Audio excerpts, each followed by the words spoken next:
ជំរាបសួរខ្ញុំឈ្មោះព្រំស្រីណុចខ្ញុំនៅសង្កាត់ស្រុកក្រាមក្រុងខេត្តសៀមរាបខ្ញុំ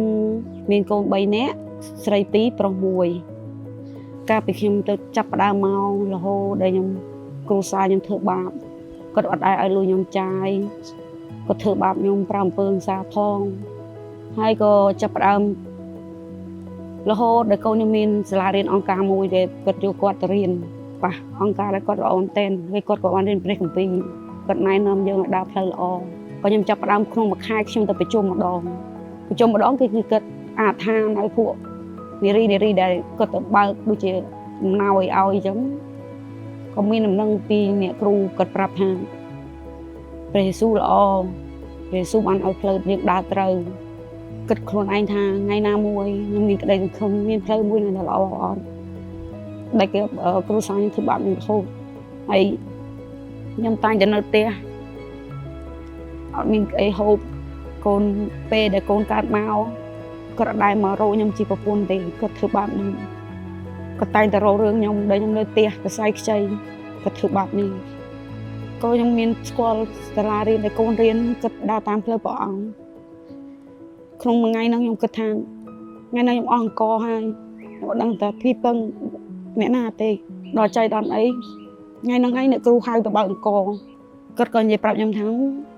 បើបងឯងនៅផ្ទះបាទមានការងារមានកន្លែងរោងចក្រមួយគេរើសបុគ្គលិកក៏អ្នកគេរើសយកអ្នកអត់ចេះក៏ចេះមិនចេះក៏គេយកដែរខ្ញុំក៏រត់ស្រេចចិត្តថា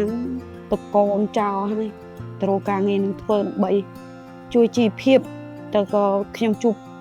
អស្ចារ្យមែនទែនដែលព្រះអង្គជ្រាបពីជីវិតរបស់ខ្ញុំគាត់ឲ្យខ្ញុំធូរធាតដល់ខ្ញុំបានស្គាល់អង្គការមួយគឺបងនគរហើយខ្ញុំក៏ទៅនឹងធ្វើការខ្ញុំអត់ចេះអីទាំងអស់គេបានបើកទៅព្រះគម្ពីរមកអានខ្ញុំអត់ចេះអក្